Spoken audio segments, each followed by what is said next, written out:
inflammation is not an appropriate response to injury, Mm. only to infection. Then why is inflammation worse now than it was for previous generations? Because previous generations, they used to throw the bones in the soup instead of the trash, generating more and more inflammation because of glycine deficiency.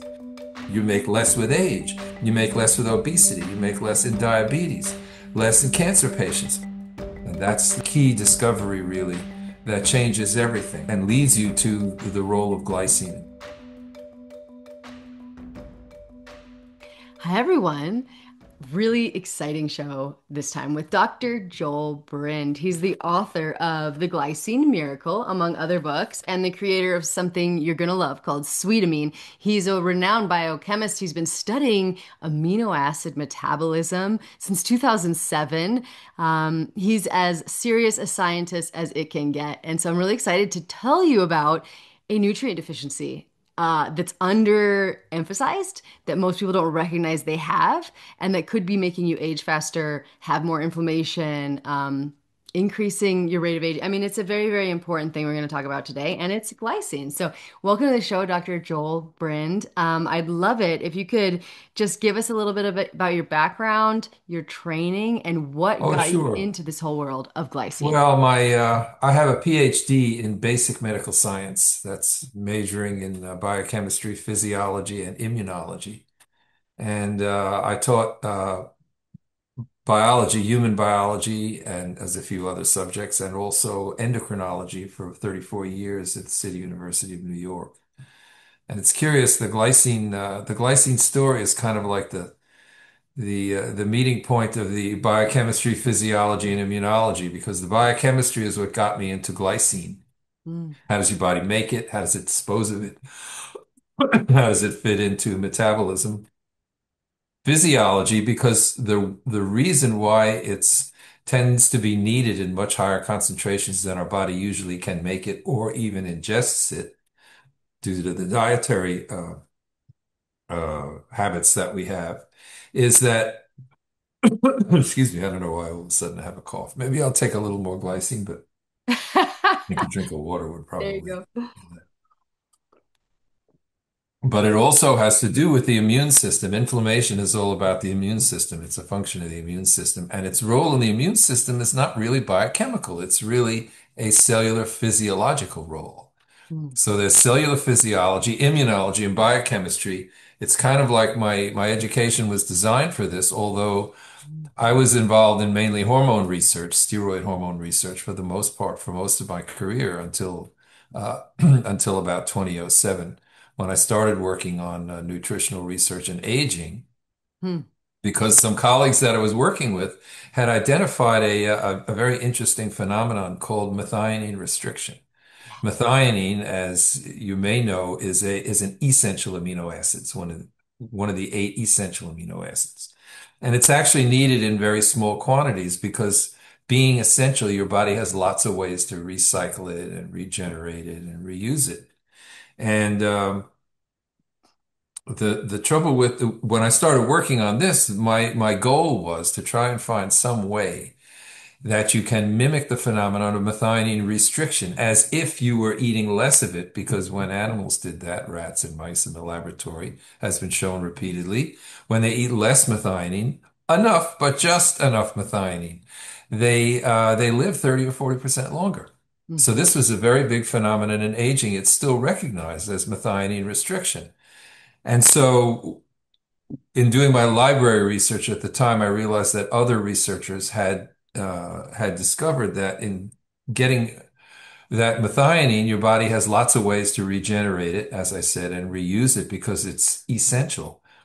But because of that, your body only has one way to get rid of the excess. These days, in our society, we have everything in excess, right? We eat more than enough food, or, we've got lots and lots and lots of protein and everything, more than anyone's ever had in human history, right? So your body is really designed more for famine than feast.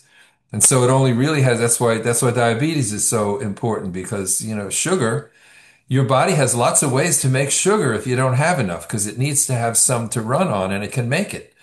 But when you have too much, it's only got very little ways of getting rid of it. The same is true for methionine. So the only pathway of getting rid of excess methionine uses up glycine. It uses up 2 molecules of glycine for every molecule of methionine your body needs to get rid of.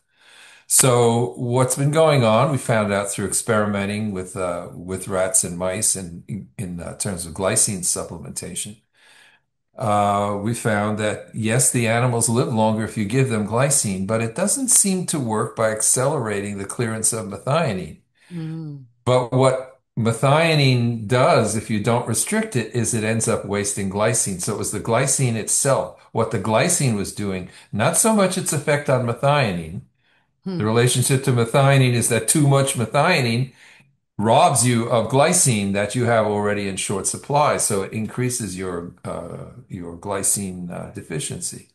So that's what it turned out. What was it with glycine? And turns out that there's a literature that goes back into the 1980s and 90s that show glycine being very important in inflammation Mm. and and that's really where the story starts about how having enough glycine and a lot more than we usually get has a tremendous effect on your health status in every way.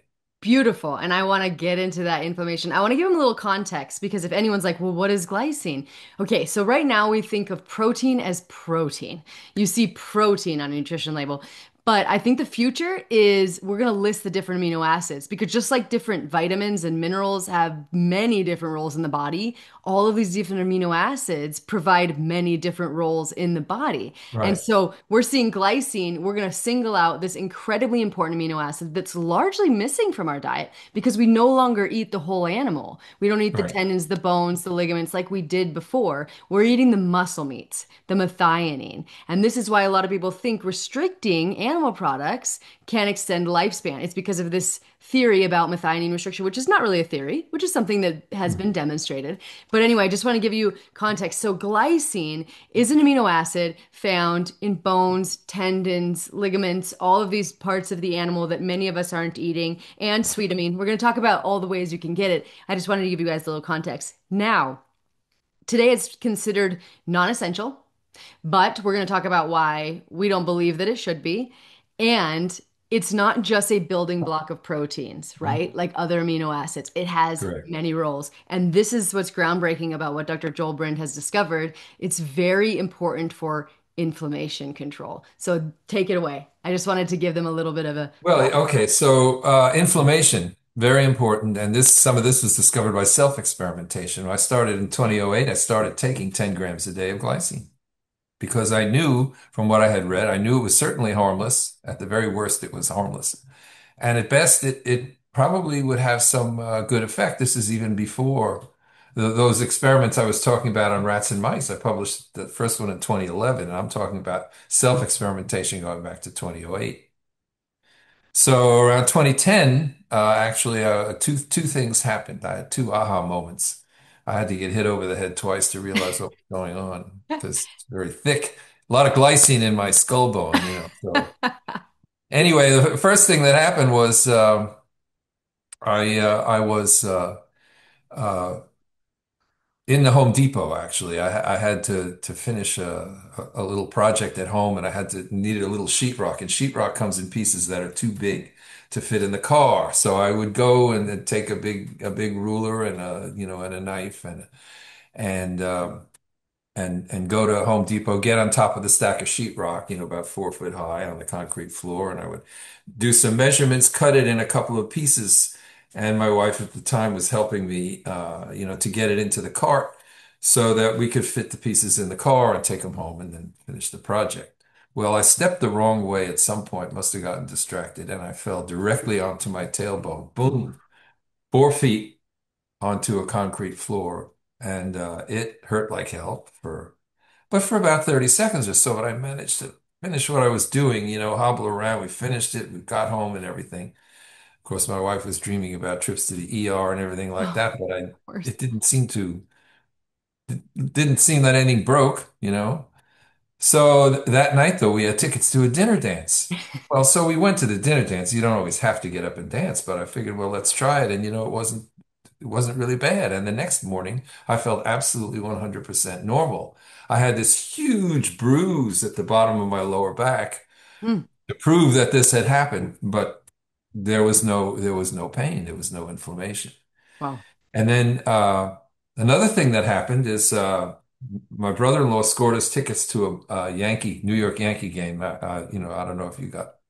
I know you're in Colorado. I don't know if everybody's a Rocky fan, but you're probably nationwide, so we've got fans of everybody. But anyway, Yeah.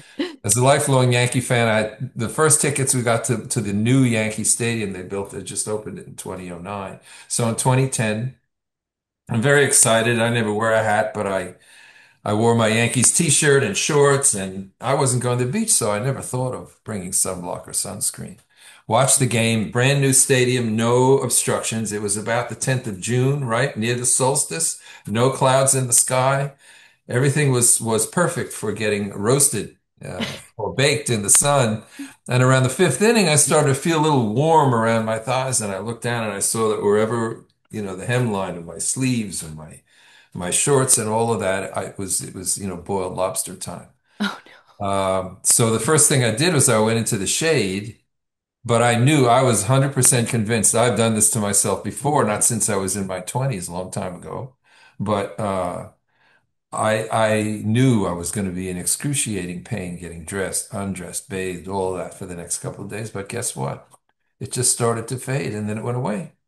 wow. Now, having done my research in the Department of Dermatology at New York University Medical School back in the 70s and early 80s, I knew 1970s and 80s for those of you who can't imagine how ancient times that is. But Yeah. anyway, having Uh, done my doctoral research at the time in dermatology, I knew something about the yeah. fact that you had um, inflammation involved there. And what I realized between the fall on the concrete floor on my tailbone and the sunburn and the inflammation that just never happened was that inflammation, after all, is not a normal response to injury. You get an injury, you get a bump on the head, a sprained ankle, a sunburn, or something like that, you're going to get inflammation and pain. Well, I don't. Not Hmm. anymore, because you get the pain from the initial, insult, it irritates the nerve, but it's inflammation that causes a lot of the lingering, the ongoing pain, the daily aches and pains that we get just from normal activity. And when I say normal activity, I mean things like blood circulation is a normal activity that because it's a high pressure fluid system in the branch ports of that system, you get turbulence. And when you get turbulence, you get micro injuries of the tissues lining the arteries. Well, so what? It just heals. It's natural, right? It's normal, right? But if you don't have enough glycine, inflammation. Yeah. And what I love too is in another interview, ovulation, another one of those. Oh, ovulation. Yeah, sure. That's another natural process, which is, I don't know if people don't usually appreciate that when an egg is discharged from the ovary, usually it's alternate ovaries, 1 month left, 1 month right, so your Mhm. ovaries have about 2 months almost to heal from each ovulation episode. That egg is like shot out of a cannon or a volcano. Yeah. And it always produces ovary. It produces injury at the surface of the ovary. And if you don't have enough glycine, then month after month you get inflammation. As was noticed in the 1970s, that when you look epidemiology at the incidence of ovarian cancer, it's directly proportional to how many times in your lifetime you have ovulated because it produces chronic inflammation. The same thing goes with breast cancer because the breasts have a growth cycle that rises and falls month after month in preparation for a possible pregnancy. So every time a pregnancy doesn't happen, guess what? Those extra cells that were produced to be ready to produce milk in quantity for a newborn baby have to be reabsorbed. The cells die. Cell death is natural. They die, they get reabsorbed. But if you don't have enough glycine, that's accompanied by inflammation.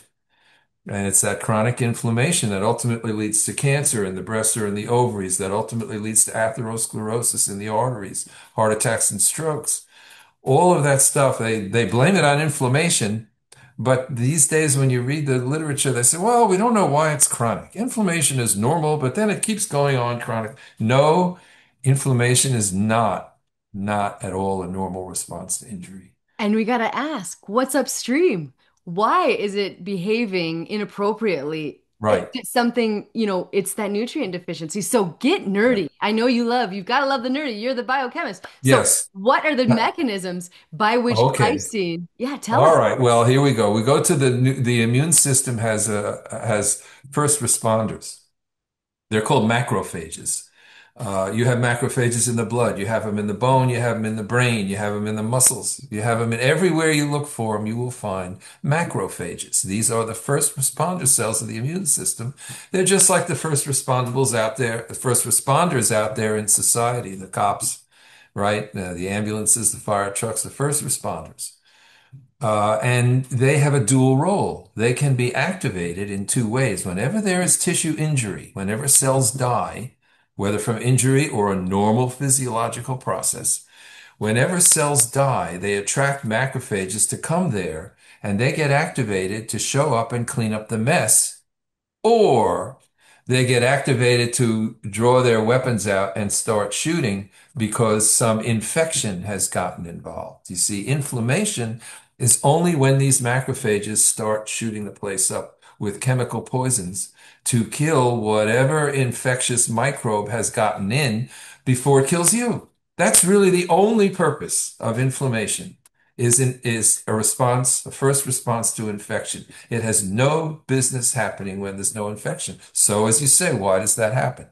It Yeah. happens because there's no trigger lock on the guns that these cells will draw. So, what happens is the activation of those cells to produce inflammation is a process that is regulated by glycine.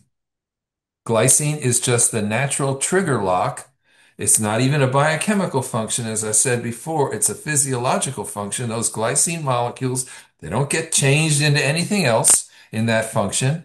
They just basically what they do is they're holding open pores so that chloride ions can come into the cell, which keeps the cell from getting activated. It's the glycine receptor, as it's called, is also called a glycine gated chloride channel for those nerds out there. Chloride ions, when they come into the cell, they keep that switch at the cell surface from turning on the cell and making it secrete poisons and do inflammation. So it's the same cells, just like the cops out there on the highway will respond to an accident.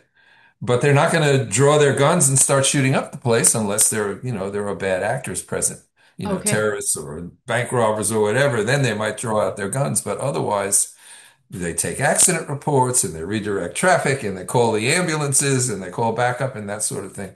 But they are in what we might call the mend mode rather than the rend mode. Now, Yes. at least these things are recognized now, at least as what they call M1 and M2. So an M1 macrophage has been activated to shoot the place up with chemical poisons like hydrogen peroxide, what are called TNF alpha and IL-6 and a bunch of others.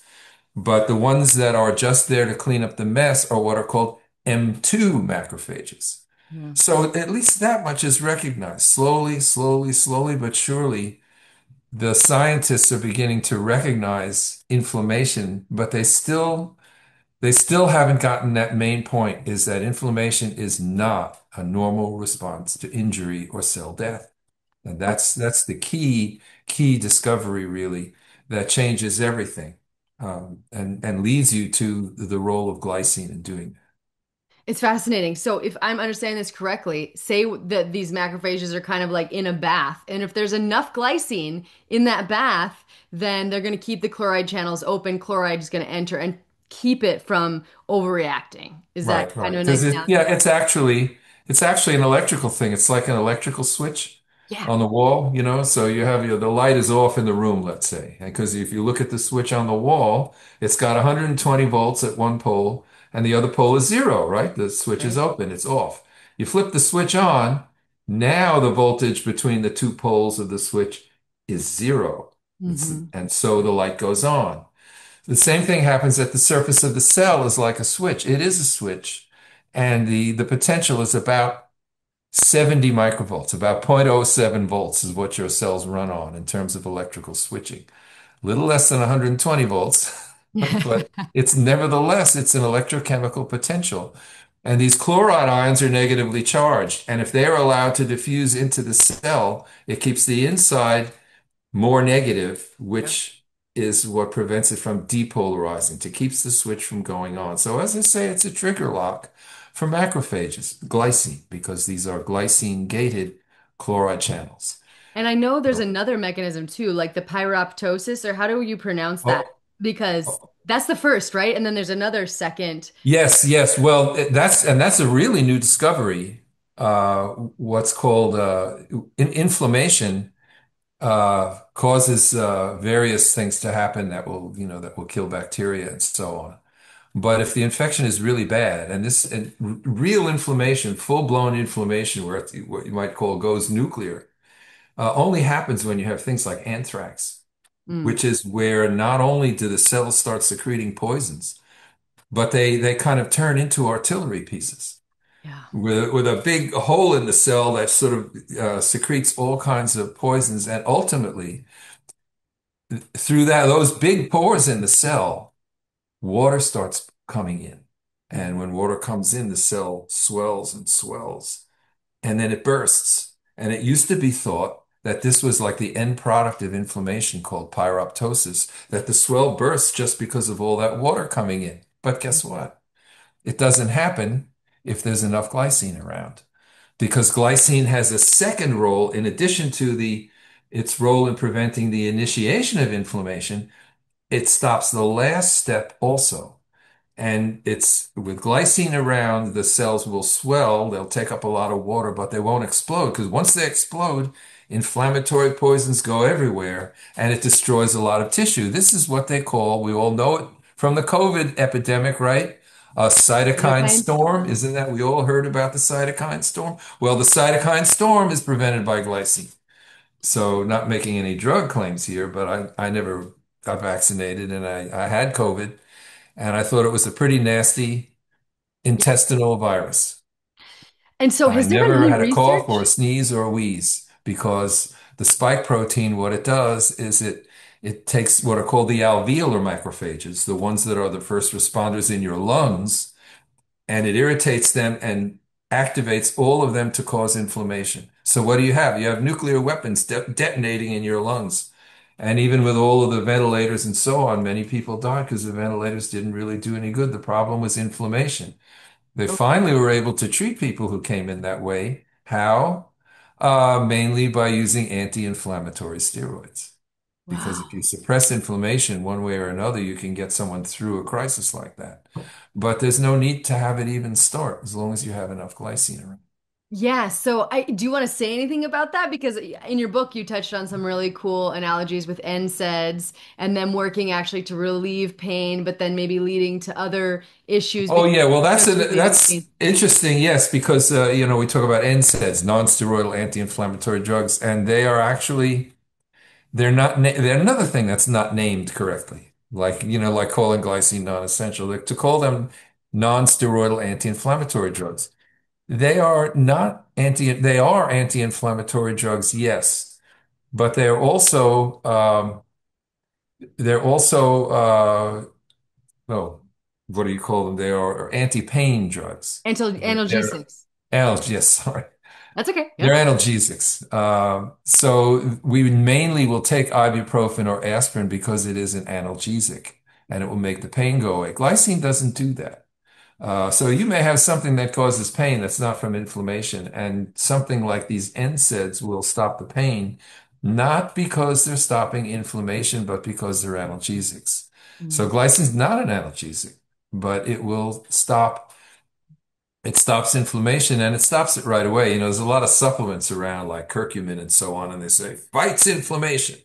Yeah, they do fight inflammation because they suppress one or more downstream actors in the inflammatory cascade.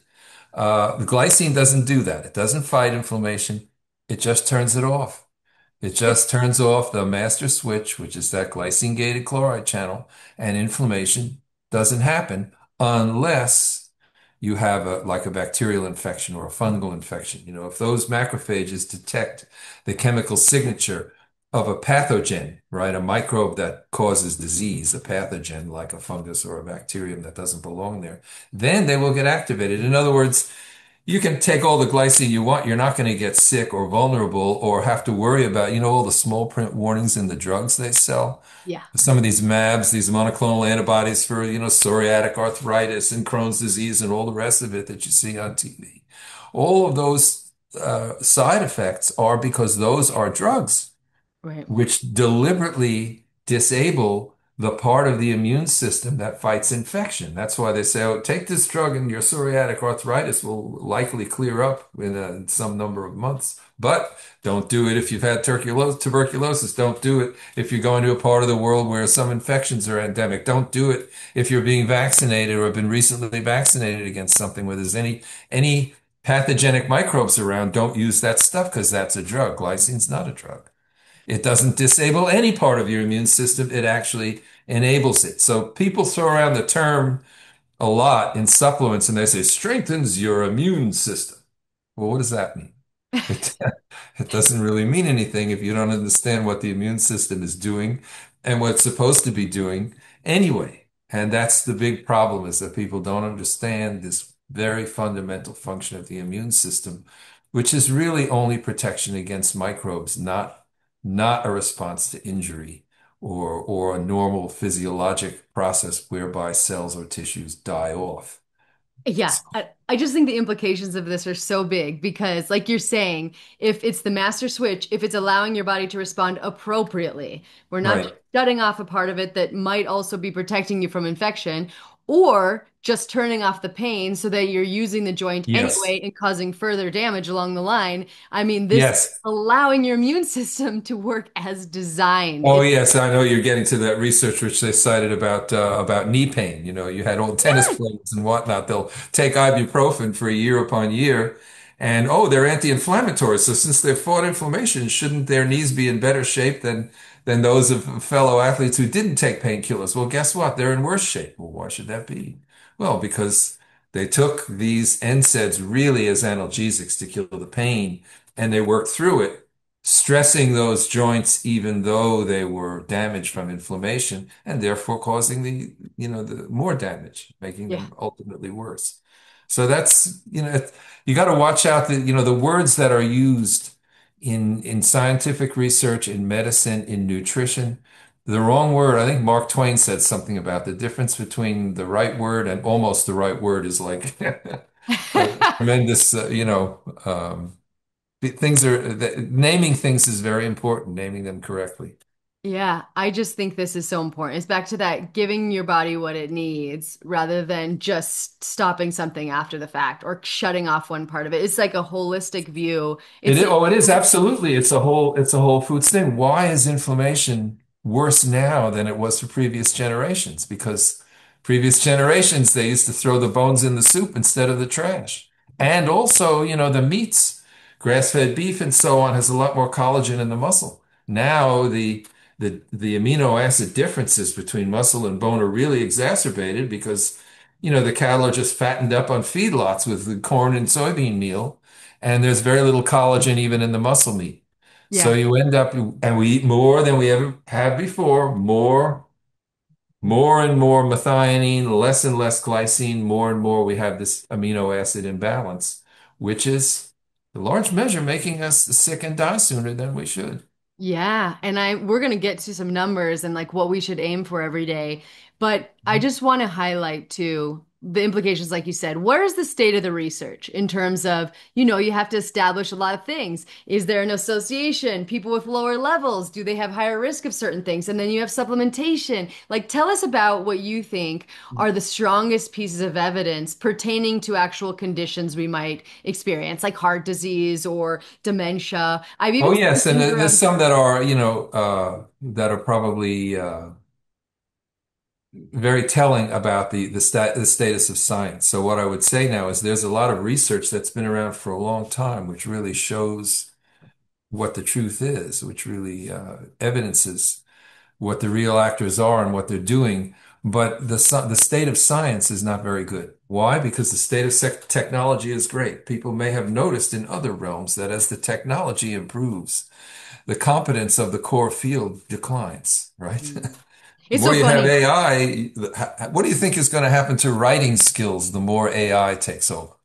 You know, Scary. I can't even get into my email that it doesn't say, "Oh, hi, I can help you write this." Excuse me. I think I can. I think I can say thank you very much and a few Yeah. other simple things in an email without AI popping into my screen and saying, "Oh, let me write this for you." No, but anyway, that's what happens. So in science, there used to be science. Pure science was you make an observation, and you think something's going on. You have a question, and in answer to that question, you think of a hypothesis. So then you have to think of how you're going to test this hypothesis, and then you run it. Think of an experiment. You run the experiment, you get the data, and then finally you have your answer. Well, nowadays they call that hypothesis-based science. In the old days, we used to call that science. Nowadays, they have what they call data-based science. They have all these disciplines, all these tools they call omics, metabolomics and genomics and proteomics and lipomics. What are those? Those are devices, they're systems now where you can measure hundreds of things at the same time. So instead of trying to test a hypothesis that substance XYZ may be a good marker for diabetes. And so let's test people's blood for substance XYZ and maybe a couple of other things. Well, okay, maybe we'll get a grant to fund the research and we'll run the experiment, we'll do it, that's fine. Nowadays, you can, well, we'll measure 300 different metabolites at the same time. We'll measure hundreds of different gene products. We'll do, metabolomics and genomics, and then we'll compare, let's say, people who don't have the disease with people who have diabetes or some other disease, throw it all into the computer and let the computer decide what's significant and what isn't in terms of differences between the patients and the controls. And then let's try and figure out why. So they start with the data, and that's really not science at all, what they call database science. In the old days, they used to call that a fishing expedition. And nobody would ever pay to do a fishing expedition because you couldn't have enough money and enough blood to test for all those things you need to test for because you don't really know what you're looking for. You're just on a fishing expedition. So I now there's lots of things a fishing expedition. So one was in the so-called EPIC trial, European Physiology, some acronym for a very big set of studies done with a European consortium of many universities. And one in the UK was studying amino acids. And so they wanted to say, what's the difference between vegans, lacto-vegetarians, fish-eating vegetarians, and omnivores, meat eaters? What's the difference in their amino acids? So they measured the amino acids of 100 in each category. How many of each amino acid do they consume every day in their diet, which they followed very carefully and measured very closely. And then they measured the blood serum, the blood plasma of everybody to find out what were the amino acids in the blood. And so guess what? The ones who ate more lysine had more lysine in their bloods. The one who ate more histidine had more histidine in their blood. And it all seemed to work out fine, except when it came to one little pesky amino acid, glycine. And what was that? Well, for some reason, the meat eaters who had more of every amino acid because they had a much higher protein content in the diet, a much higher protein intake, guess what? They had the least amount of glycine in their blood. Remember, more methionine yeah, uses up glycine. They didn't think about that, even though that was in the literature also.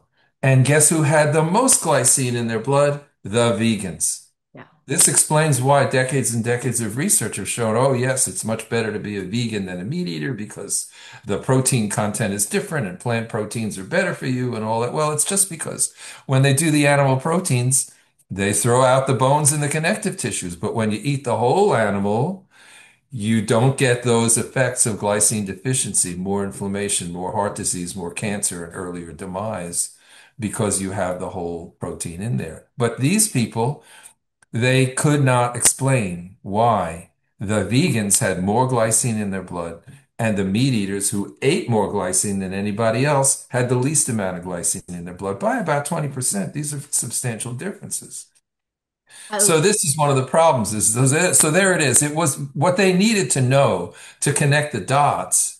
They were in the literature already, but for like 20, 30 years. but these people are just interested in amino acids and they're so specialized. Everything is, we used to tell a joke back in our high school days, that with specialization is that as you go on in your educational career, you learn more and more about less and less until you know everything about nothing. And this is what the practice of medicine has become, and nutrition. Nutrition more has more people who think holistically, like you're one whole individual and you're eating all these things, Yeah. and everything needs to be integrated together the way your body does it. So that's one of the pieces of research that I like to highlight as a particular thing. But there are lots of papers show the connection with diabetes, with obesity now, some of the most exciting research. And it's exciting because I'm starting to interest the cardiologists in my family. Nice. Nice. And that is a big deal because some cardiologists at the Mayo Clinic in Rochester, Minnesota, and also in Jacksonville, Florida, were studying childhood obesity epidemic, right? Childhood obesity in this country. And so they had a very interesting hypothesis. They said, that of course, obesity is associated with all manner of, morbidity, and heart attack and stroke and diabetes and all of that. But, when they're kids, they don't get it. So let's see if we can look for markers in their blood of these obese kids and see if we can find something, if they're the same patterns that we find in older people who actually have diseases like heart disease. In this case, they're looking at cardiovascular disease. So cardiovascular disease is characterized by a number of metabolic markers. And let's see if we can find the metabolic changes, the biochemical changes in the blood of these kids while they're kids and before they have any of these cardiovascular diseases. And guess what? Hmm. Glycine. And that with other literature, other experiments that people have done are showing that obesity shuts down glycine synthesis. So yes, your body makes it, but it doesn't make enough. But also when you're obese, you're making less. So your glycine deficiency is exacerbated even more. So you make less with age. You make less with obesity. You make less in diabetes, less in cancer patients. Guess what? All of these, going back to an earlier subject we looked at, all of these are the comorbidities in COVID deaths, aren't they? Mm, Every last one of them is characterized by lower than normal glycine. And we know that normal glycine, which is just what everybody has, not what's necessarily physiologically optimal, right. are too low. They're not physiologically optimal. So glycine levels, usually they're between 150 and 350 or so for an adult. That's about a normal glycine level. That's in concentration called micromolar. But That's optimal. actually, what's healthy is at least 500 to 1,000 is what's really healthy. And how do you know if it's healthy? Well, if you get injured, if you get a sunburn, if you don't get, uh, just from, let's say, a simple injury that you expect inflammation. If you get inflammation from an injury, you know you're glycine deficient. That's a test. I Perfectly love it. good for glycine deficiency, and you should take a supplement. But it's almost a given that the typical diet has 2 or 3 grams of glycine in it, and the average person on Bounds needs about 10. So you need another 8. That's why I formulated Sweetamine to give you 8 grams of glycine. So for the average person, that gives you enough so that you will see things that ordinarily produced inflammation don't anymore, and a lot of inflammation you don't feel. You do feel inflammation when you get injured and you feel pain and so on, but all that stuff going on inside your arteries and inside your pancreas and inside your ovaries and inside your breast and all of that, that goes on silently Yeah. till many years later you may get sick. You may get a coronary artery disease, you may get cancer, you may get any of these other situations, diabetes. So that inflammation is something that's not always something we can feel, Yeah. but definitely supplementing with glycine is absolutely harmless. It's good for you. You need it. It's a fundamental nutrient. So it certainly isn't going to hurt to have more of it. Oh yeah, and I'm gonna give you a chance to really. I've tried Sweetamine and I love it. We're gonna talk about it in a second. There's two other things I am dying to have you comment on. But first, I just wanted to say too, Right. there's this really cool trial you highlight several times in your book in 2008. Cruise, I think, was the Oh, first. yes. And they supplemented Diabetes. with glycine. Yeah. And they saw a reversal, a lowering of some inflammatory markers, and also, I think, improved insulin sensitivity. But these people didn't lose weight. And that's usually Yes. the mantra is like, you got to lose weight in order to reverse diabetes. But why was glycine able to change it despite weight loss? Or what is your theory around that? I remember it being Well, like, the theory is again that diabetes is an inflammatory condition. yeah. There are they've found that, for example, that the thing what has to do with weight is, and this was discovered a couple of decades ago, is that it's not so much fat, adipose tissue, it's abdominal fat. That's the fat that gets you. And what they found more recently, maybe 10 years ago, is that it's not even the fat that causes the inflammation. It is the macrophages, which are resident in the fat, those first responders. And fat tissue is very interesting. When you make fat, when tissue grows, excuse me, what happens? Cells multiply. That's how most tissue grows. Not fat exactly. Fat grows. You put on fat, you get a depot of fat that maybe is 5 pounds. Now it's 10, now it's 20. If you go and you look at the cells count is the same. Each individual cell gets fat. So it creates more and more fat within each cell. And what happens then is that the cells become more fragile. In fact, there's even a particular kind of fat that you find in whole milk and butter and meat and so on that you don't find in any of the vegetarian sources that people are also deficient in. That makes the cells more fragile. C15. So, yes, what's that? Did you say C15? Yeah, C15, right. Pentadecanoic acid. Yep. Yeah, pentadecanoic acid. That was Stephanie Venn, what is Watson. it? Venn Jackson, Venn Ben Johnson? Watson, I think. Ben Watson, or one of the, yes, that's right. Working for she worked with porpoises. Sounds like a fascinating job to have. But anyway, so she discovered this pentadecanoic acid, which is again has to do with cellular fragility. So I think it's glycine deficiency. It's also the pentadecanoic acid deficiency. Uh, and I don't take acid supplements because I eat, whole foods and meats and, lots of fat and milk fat and, butter fat and all that. So, I shouldn't be really deficient in that. But what I'm saying is that as you get fatter and when you get obese, not only does the no, amount of fat increase in each cell in the abdominal fat basically, but because those cells are more fragile and they get damaged very easily, you have more and more macrophages generating more and more inflammation because of glycine deficiency. Mhm. So even something like, gee, how does abdominal fat? Well, what do you do when you get on the scale and you found, ooh, I'm 5 pounds heavier than I was when I checked last month? So what do? You squeeze into the sable pants, you tighten the belt and you put a lot of pressure on your abdomen, right? You tighten everything up abdominally, and that causes cell damage, and that actually exacerbates or even can cause diabetes. In my own case, I'll tell you something a little because I'm always experimenting and I'm always watching my own situation.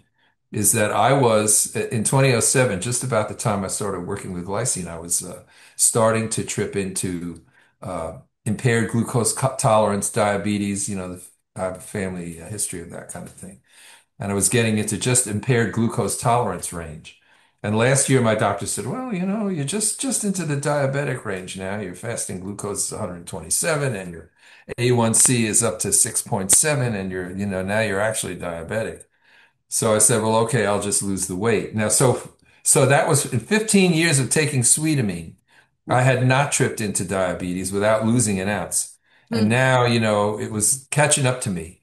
So I lost 10 pounds and that went away. Now my blood sugar is normal. So it's not as if the weight doesn't matter, Right. but not having enough glycine makes it far worse. It makes the disease happen earlier. And, so it produces, ill health and ends up shortening your life and your quality of life a lot sooner. So it's just one of those things that's essential and that impacts so many bodily systems because inflammation happens everywhere. Your immune system has got macrophages everywhere in every organ of your body, and they're always looking for trouble, right? Yeah. Like just like having a police force, they're out there cruising looking for trouble. Yeah. And they'll be trigger happy if there's not enough glycine around, and so they will make trouble instead of just getting rid of it. So that's all part of the story. So it's not glycine. Oh, people say to me, "Oh, glycine is the cure." It's not a cure or anything. It's a nutrient. You need Yeah, to it's a eat every day. deficiency. Certain things you need, and glycine you just need more of than the typical diet will give you. If you drink a quart a day of your bone broth, I notice you sell wonderful Yeah. formulations of bone broth powder. Hey, listen, if you have like a quart of that a day, I think it's like 4 scoops worth or something. If you really, really like it, you don't need Sweetamine, right? This is the product that I sell, which is really just glycine. You don't need that if you get enough glycine in your diet, but very, very few people do. I want to show you too. And I still have two more questions, but I want to show them what it tastes like because it's called sweetamine because glycine is naturally sweet. And I told him before we started this that I had thought I'd been trying to talk my husband into sweetening products with glycine for a while because I had read that. And literally, if you taste it, it's sweet. It tastes Right. delicious. And Well, that's so, Sweetamine. Yeah. That's why I formulated it that way because as I say, it's got 8 grams of glycine in every packet yeah, because it's a bulk nutrient. It's not like a yeah. vitamin, a micronutrient that you need micrograms or milligrams of every day. You need grams of it every day. And it's So that's why I delicious. made it like a sweetener. Very cumbersome to just take pills. Mm. But how Much better many, to just what do you use it on? Tell him, what are your I put it favorite? in my coffee every day. My wife likes to Nice. put it likes to put a she we cut up a grapefruit for breakfast and she'll sprinkle it on her grapefruit and eat the grapefruit that way. People have their people do it with oatmeal. Yep. People will just put it in water, I mean you can have it any way you like. Some people they say, "Oh, I can't stand anything sweet." And when they say that to me, customers will say to me, "Is there any way you can take the sweetener out of it?" And I say, "Well, I'm sorry. Glycine is naturally sweet. If you really want to get your glycine, you'll have to get collagen or bone broth." That's right. Or you'll have to Because, encapsulate it. If you encapsulate it, but that'd be well, you sticking can, to yeah, but pills. you A lot can, of you can pills. take it as capsules. Yeah, that's true. But If you did. uh, But it's a lot of capsules. It's yeah, and eight, that's the eight cool grams. thing. Yeah, 8 grams is what you put Hey, here. those are the biggest capsules they have, those big horse capsules. You can imagine taking 8 of them every day just to get one nutrient. It's really a lot. No, because you can But you just can fill the take it, gap here. your bone broth will work if you just take enough, or collagen peptides. And collagen peptides are pretty much tasteless. So there are other ways to get it. And I'm not, I didn't start this. I Yep. started this business when I was 60 years old because I'm a professor and a scientist. I never envisioned myself as a businessman. But that seemed to me the best way to actually make it available instead of just publishing papers, which, as I've described, they get buried, they get misunderstood, they get passed over. Things can sit in the literature for decades and decades before they ever get discovered. Yeah, like 15 years. And that's what I think is so wonderful. We're saying get it however you get it. Use Right. Sweetamine, have like our bone broth, like 2 to 3 servings a day, whatever you got to do. Yeah. Just Sweetamine is an easy, cheap, and tasty way to get it. exactly. Just do it. Just get it because we're all Mhm. suffering. And luckily, I've been doing bone broth for years, like over a decade. And like you said, ovulation. I'm someone who has middle schmerz, meaning I feel it Yeah. and it hurts, but I don't get that inflammatory response. Like you said, I get hurt or I roll my ankle or you know what I mean? But it doesn't like hold me back for very long. And I really think it's probably because my glycine status is pretty Oh, good. absolutely. Yeah. Um, Because it does produce injury. That's what that middle Schwartz is. Yeah, it does. It's violent. I could feel it. I tell my son, I'm like, oh, ouch. He's like, that's too much information, mom. But I'm like, but it is. You can tell. So my last two questions for you. Well, Hmm. A, where can we get Sweetamine? You got to tell us Uh-huh. like, actually, we have $5 off. You can try for $5 off with the code AUTUMN, correct? Right? Okay. And Yes, tell them if where to it's go. well, first of all, you got to go to sweetamine.com, right? Yeah. So Sweetamine, Sweetamine, sweetamine.com. And there's even a referral program for the show if they want to sign up for that. Ew. So you can get it more than one way just from sweetamine.com. But also, if you enter the code on a regular purchase, you can buy the 12-day challenge. 12 days supply is enough for you to figure out whether it's going to work for you, whether you like it or not. And or you can get a box of 30. Whatever you buy, you'll get $5 off your first purchase if you if you enter the promo code AUTUMN. And when I say $5 off the first purchase, I mean what it costs to try it. Yeah. it's 14.95 because it's 19.95 and then another $5 off if you put in the promo code autumn, $14.95. And if you don't like it, just text us, email us, call us, whatever you want to do. We're very easy to get a hold of and say, I really don't like it. Okay, fine. We'll give you your money back. You don't have to send us any empty boxes or, packets or anything like that. Yeah, I mean, he's if you want to very buy a whole case and reasonable. then you decide you want to return it, then you have to return it. But other than that, you don't have to return anything. One introductory 12-day challenge or one monthly box of 30. And when I say monthly, when you sign up and you buy a box of 30, you're not going to get it every month. We don't do that. He doesn't do the We subscription don't stuff. automatically enroll you now, and now you're going to have to figure out how to shut it off. No, Yeah, if you want it every month and you want an auto ship, you have to sign up for an auto ship. I love And it. it's $5 less each month if you do that. Then it's only 34.95 plus the shipping and handling every month. And then we have free shipping on a lot of when we have 3 packs and 5 packs and 6 packs in the cases. So the average regular customer pays less than $1 a day for this very important nutrient that most people do not have enough of. So it's very, very, very, very cost effective. It's not a drug. It's not harmful in any way. The whole idea is to make it available. Yeah. And The the cool reason, thing too, some people might say, well, why make it risk free? Why not just make it free? Why don't you just give it to me free? oh, You because know you why? can't. Because I mean, it costs money. because if you give away something absolutely free, people don't value it. Oh Mm, yeah, I'll take 10 of these if they're free, and then they never even try it. it's true. But if you actually fork over $15, fork over 14.95 and try it, even though you get your money back if you don't like it, at least that will make you try it. That's what Yeah. we want. It's true. Just And try it's it. it's delicious. And it's not overly sweet either. It's like it has No. a nice, gentle sweetness. Yes. I mean So it. Mhm. highly recommend it. And he also, accidentally ordered 2 boxes and he emailed me, oh, I think this was a mistake. Ethical business, amazing mission. So I highly recommend everybody tries Right. this. There's two other things I want to ask you about if you have a second. I Um, got as much time as you do, so you okay. got the equipment running. Okie dokie. Well, my thing, I have both genes for Alzheimer's. Microglia are on my radar, and I saw someone recently discovered a glycine receptor that seemed to be important for depression. Are you up to, do you know anything about this? Glycine, the brain. I know you mentioned in your book. The brain, yes. Well, of course, the microglia you were talking. Microglia are the macrophages, the first responders of the immune system that are resident in the brain.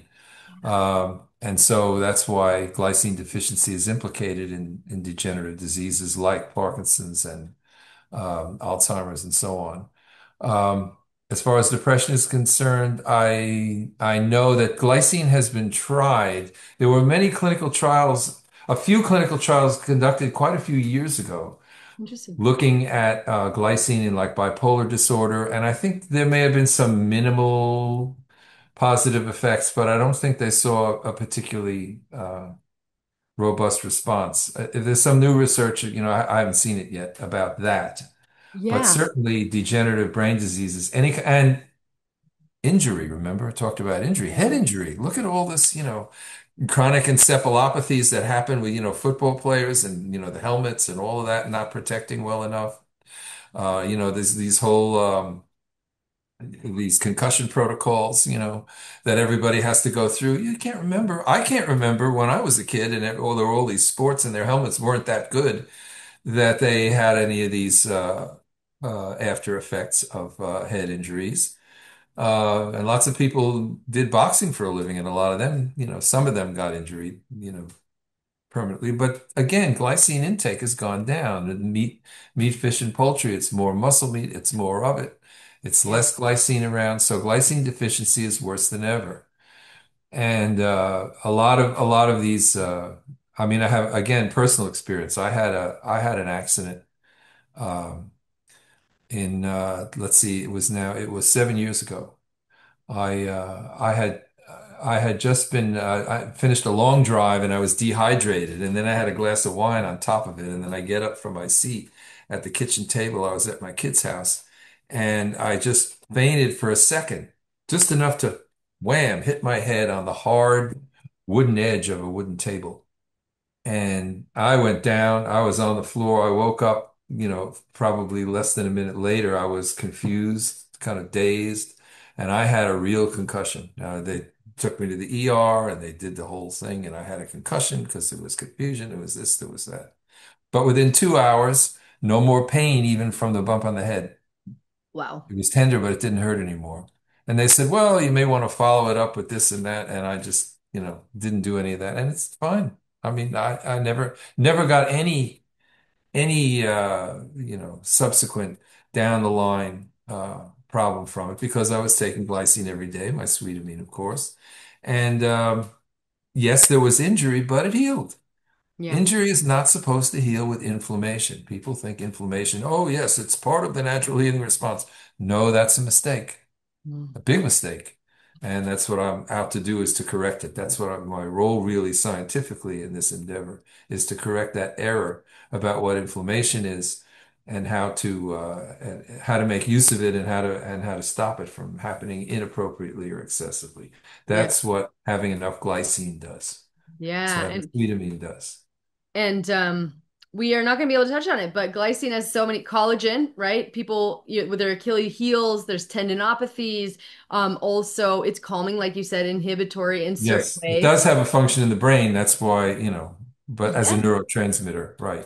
And glutathione synthesis, our master antioxidant, creatine synthesis. I mean, bile Mhm. salts. There's just so many Yeah. things. But the last thing I want you to comment on is something you wrote a chapter about it, a red flag, cancer. So Mhm. some researchers have suggested more glycine might improve tumorigenesis or the production of tumors. But that's Well, kind of, yeah. Tell us yeah. about Oh, that. yes, that's right. Yeah, that's why there was some red flags in the whole idea of glycine supplementation. And what this has to do with another area of scientific research about cancer research, and they really don't quite understand about cancer. For years and years, for decades now, it's been known, for example, that many human cancers are very deficient in their ability to recycle methionine. Remember that is essential amino acid. And so there's a clinic out in California, for example, that still does methionine, where they take an enzyme and they infuse an enzyme that destroys methionine to selectively kill off cancer cells because they need more methionine. Because remember, methionine is considered essential, glycine non-essential. Remember now, though, the typical body of the typical person with the modern American diet has too much methionine in their blood and not enough glycine. Well, when a cancer cell develops, when an abnormal cell develops and it's now got to sort of evolve, it has to be selected for to somehow be able to survive and multiply and grow out of control and beat out all the other cells and be, a successful parasite, if you will. Well, so the ones that are most successful in the body are the ones that are, because they're conditioned to grow in a high methionine, low glycine environment, they're cells that are don't make methionine or don't recycle methionine efficiently, and they do make more glycine because they are conditioned by that normal statistically, but not physiologically optimal environment that most of us have, which is low in glycine and high in methionine. So that kind of breeds cancer because inflammation breeds cancer, and the best cancer cells, the ones that survival of the fittest for cancer cells, they are the ones that thrive in an environment that's high in methionine and low in glycine. So that's why they're finding that cancer cells, not only are they bad at surviving in a low methionine environment, they're good at surviving in a high glycine environment. They're better at utilizing glycine, so they're good at thriving in a low glycine environment. So they're better at utilizing it. So in these artificial experiments, they say, "Oh, look, these human cancer cells can use glycine more effectively than normal cells." Yeah, because they're used to thriving in a low glycine environment. Therefore, do we really want to give them too much glycine? And they show these experiments, and in all the cases, it has nothing to do with the actual physiological levels of glycine. Hmm. Yes, these cancer cells do better when you give them glycine compared to when you don't give them any glycine. but they thrive in an environment that's supposedly glycine supplemented, but it still has a lot less glycine than even the most glycine deficient person. Right. So it really has no physiological relevance. What does have physiological relevance is that if you're going to have cells that can fight cancer, an immune system, a really healthy immune system, and one that doesn't breed cancer, you really have to have enough glycine around. Because again, we are not talking about, oh, supplementing glycine to make you have a lot of glycine in your body more than that should be there. No, there should Yeah. be enough there, and usually there isn't. So it doesn't make cancer worse to have enough glycine in your body. In fact, it could It help. makes you more resistant to cancer. So I mean, I'm convinced of that. Again, not a drug. So I'm not trying to make a case for Right. a drug. It's just food. And Yeah. who would want to make a case to say, well, you shouldn't have enough of this? Well, it used to be back in the days of old George Washington, first president of the United States, who died because he had a cold, right? He caught himself a cold. And what did the doctors in those days do? They would do bloodletting. Yeah. They bleed you more and more and more and more till they bleed you to death. Oh, Because, hey, look, those bacteria, they thrive on all the nutrients you have in your blood. So are you going to starve yourself to death? Well, if you want to try that as a treatment modality, I mean, there are people who do try it, but ultimately those things are not really successful. yeah. Amazing. Moral of the story. Glycine should be considered essential. It's not. Yes. It goes far beyond a building block for protein. There are so many benefits, the most important of which is probably the fact that it works as a trigger lock for macrophages and helps inflammation to be used appropriately. So I think I heard in another interview you say for like a liter of bone broth a day, Sweetamine at 8 grams a day, 2, 3 servings of this, whatever you got to do, just bring the glycine back. And what did Right. we miss? Is there any famous last words for you? Something you think would make this Well, conversation? again, all I would say is the real uh, scientific discovery about human physiology and immunology is that inflammation is not an appropriate response to injury, Mm, only to infection. That's the real discovery, that and the role of glycine in that. But it's really about getting the whole meaning, the whole purpose of inflammation wrong in the first place. When they right. say inflammation is a natural response to infection or injury, that's a half-truth, exactly a half-truth. And we can It's say, important for infection, but not injury. yeah, and maybe the inappropriate inflammatory response is because of glycine deficiency, at least. Yes, that's why. Yeah, That's what does it. there you go. Whether it's normal physiology or even COVID infection, you name it. An excessive response. So even in infection, it tends to be hyper responsive, which, as we know from the COVID pandemic, that'll kill you. Yeah. It's all about that cytokine storm and not having that, because that doesn't do you any good even when you have the infection. That's right. And there's been research around septic shock as well. I know you've said, Yeah, which well, that's a very similar thing. Septic shock is septic shock between the difference between that and the cytokine storm in the lungs is septic shock is really a systemic. It's the whole body. Mhm.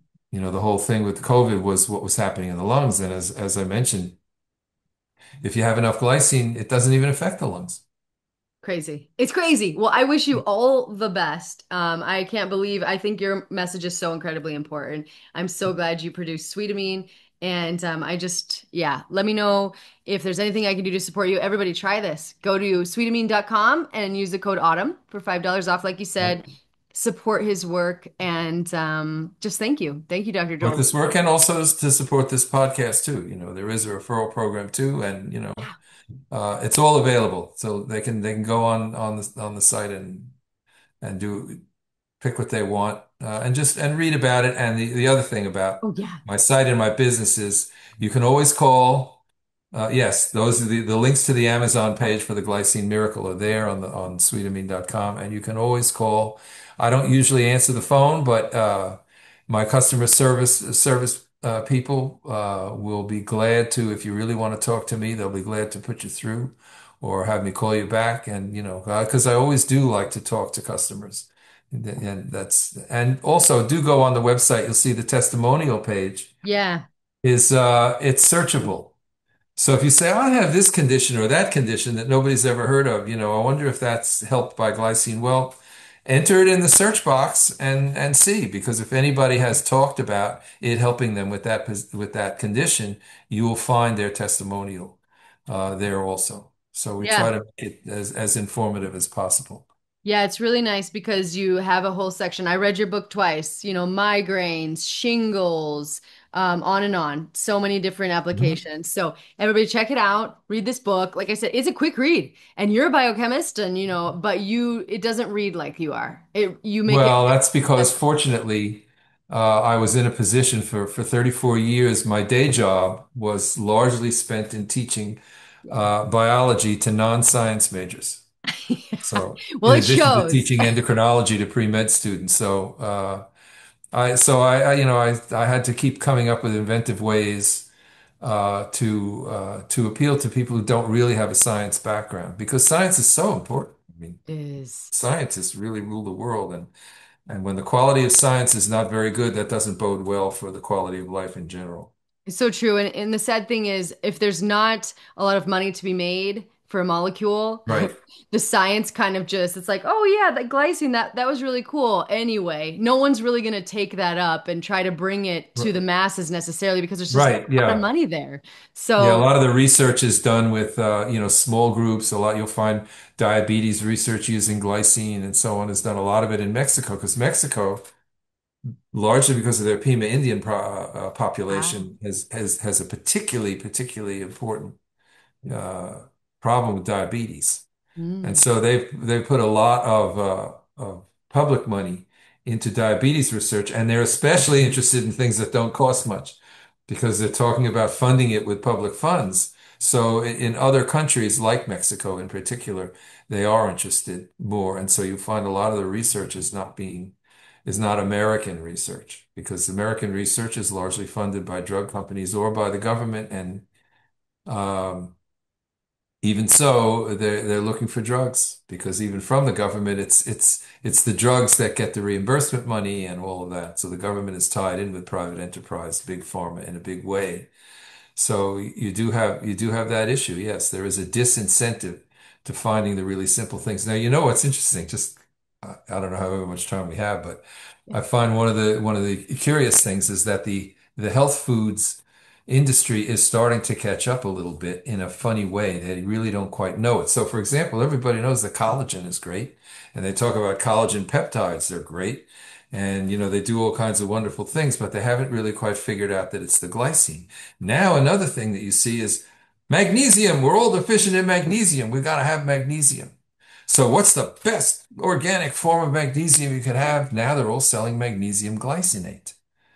I love Well, this part. magnesium glycinate is 86% glycine, and nobody knows it. So, if you take, you say you take these two big, to get 300 milligrams of magnesium, you have to take like 2.5 grams worth of these big capsules or tablets of magnesium glycinate. Why? Because 86% of what you're taking is glycine. Mm. So you take, a daily dose of that is like 2 grams of glycine. So you take some of that, you take some collagen, you take, before you know it, you could actually end up taking as much, if you take 3 or 4 daily doses of magnesium glycinate and collagen and so on, pretty soon you have your 8 grams a day that you need. But the easiest, the cheapest, the tastiest way to get it is just one packet of Sweetamine a day, one and done. And that's why I did it, just to make it easy for people to do that. And I We're all love too it. busy to fuss with things too much. We really are. Convenience is king. And thank Yeah. you for making that convenient and for being someone to carry this message forward. I'm really excited about it. I hope you all take him up on it. And just thank you, Dr. Joel. Dr. Joel Brind. This has been. Thank you, Autumn. It's wonderful to see the kind of enthusiasm that makes somebody read my book about glycine twice and have me on the podcast. So Yeah. I Well, think I think your listeners, they know the kind of value that they're getting. So that's really good. I'm very grateful that you invited me on. oh yeah, I'm forever your cheerleader. And thank you so much. We'll have you on again. We can go even Okay. nerdier next time. Any anytime. Thanks again.